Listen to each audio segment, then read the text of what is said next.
was amazed and astonished to learn. آپ نے حضور کی تصدیق کی اور نبوت اور رسالت کی جو ذمہ داریاں تھیں اس کی بجاوری میں آپ نے سرکار دو عالم صلی اللہ علیہ وسلم کا سب سے بڑھ کر ساتھ دیا. آپ نے حضور کی ڈھارس بندھائی. جب حضور باہر جاتے اور کفار کو نیکی کی دعوت دیتے وہ آگے سے گالیاں نکالتے, افترا بازی کرتے, مذاق اڑاتے, دل آزاری کرتے. اور جب حضور گھر آتے یہ زوجہ بی بی خدیجہ الکبریٰ رضی اللہ تعالیٰ عنہ اس انداز سے گفتگو کرتی کہ غم کے بادل چھٹ جاتے, غم ہلکا ہو جاتا. آپ حضور کے بوجھ کو ہلکا کرتی تھی اور ڈھارس بندھاتی تھی. ثابت قدمی پر رہنے کے لیے she used to encourage. کتنی بڑی بات ہے دیکھیں. اور انعام اور تحفہ کیسا ملا؟ جبریل آتے ہیں آ کر کہتے یا رسول اللہ صلی اللہ علیہ وسلم اپنے رب کی طرف سے اور میری طرف سے خدیجہ کو سلام پہنچائیے اور انہیں بتائیے کہ اللہ تعالیٰ نے جنت میں ایک موتیوں کا محل آپ کے لیے تیار کیا جس میں نہ کوئی غم ہوگا نہ کوئی شور ہوگا, اور یہ محل آپ کے لیے مخصوص ہے, اس میں کوئی کوفت بھی نہیں ہوگی. جب بی بی خدیجہ الکبریٰ رضی اللہ تعالیٰ کو یہ پتہ چلتا ہے آپ عرض کرتی ہیں بے شک اللہ ہی سلام ہے اور ساری سلامتیاں اسی سے ہیں, اور یا رسول اللہ آپ پر بھی سلام ہے اور جبریل پر بھی سلام ہے, اللہ تعالیٰ کی رحمتیں اور برکتیں ہیں. جب بی بی عائشہ صدیقہ رضی اللہ تعالیٰ عنہ ہماری ماں امہات المومنین میں فرماتی ہے کہ جب حضور گھر سے باہر جاتے نا بی بی خدیجہ کا ذکر کیا کرتے تھے بہت اچھے الفاظ سے. تو ایک دن آپ نے اتنے اچھے الفاظ سے ذکر کیا ماشاءاللہ کہ مجھے غیرت آئی, اور میں نے کہا حضور ان سے بہتر بیوی اللہ نے آپ کو عطا فرمائی ہے, وہ تو بزرگ ہو گئی تھی, عمر زیادہ ہو گئی تھی. میرے آقا جلال میں آ گئے اور فرمایا عائشہ جب سب نے مجھے ٹھکرایا خدیجہ نے مجھے اپنایا, جب سب نے مجھے رد کر دیا خدیجہ نے میری تصدیق کی, مجھے آرام پہنچایا, اپنے مال کے ذریعے مجھے فائدہ دیا.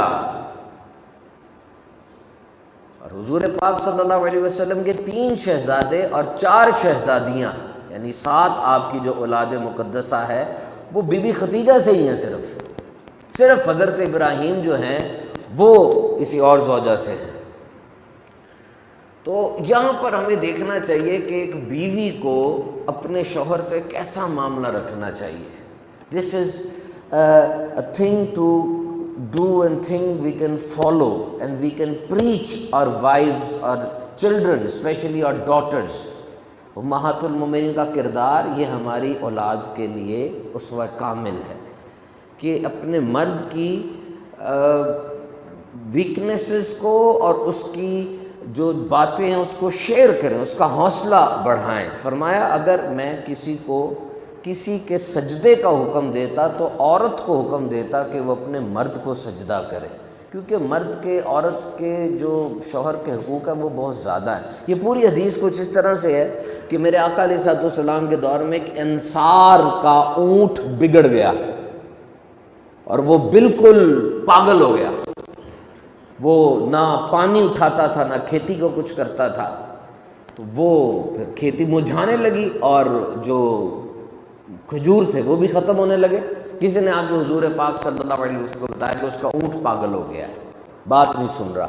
میرے آقا علیہ الصلوۃ والسلام گئے, وہ اونٹ باغ کے کونے میں کھڑا تھا اور آقا علیہ الصلوۃ والسلام اس کی طرف جانے لگے تو انہوں نے کہا باولا ہو گیا بالکل, یا رسول اللہ وہ نہ حملہ نہ کر دے. سرکار نے فرمایا مجھے اس کا اندیشہ نہیں ہے.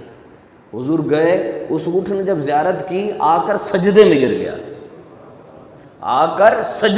گیا, میرے آقا نے اس کی پیشانی کے بالوں سے اٹھایا اور اس کو ادھر کر دیا. تو صحابہ نے کہا یا رسول اللہ یہ اونٹ ہے, اس کو پتہ ہے اور یہ سجدہ کر رہا ہے تو ہمارے میں تو عقل ہے, ہم کیوں نہ سجدہ کریں.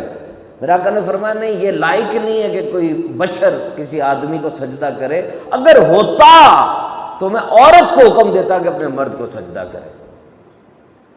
تو فرمایا وہ عورت جو اس حال میں دنیا سے گئی کہ اس کا شوہر راضی ہے, کہہ دو وہ جنتی ہے. یہ ہمارے لیے اسوہ ہے. بی بی خدیجہ الکبریٰ رضی اللہ تعالی عنہا کی ذات مقدسہ میں۔ لیکن یہ بھی یاد رکھیے گا میرے محترم سامعین کرام کہ میرے آقا صلی اللہ تعالیٰ علیہ وسلم کا اخلاق حسنہ اور آپ کا حلم، آپ کا درگزر، جو قرآن کہتا ہے کہ آپ پر یہ بڑا کرم ہوا کہ آپ ان کے لیے بڑے نرم خو ہیں، ترش نہیں ہیں، ورنہ یہ آپ کے پاس سے بھاگ جاتے۔ آپ انہیں معاف کر دیں، آپ انہیں معاف کر دیں اور مشوروں میں ان کو شریک کریں۔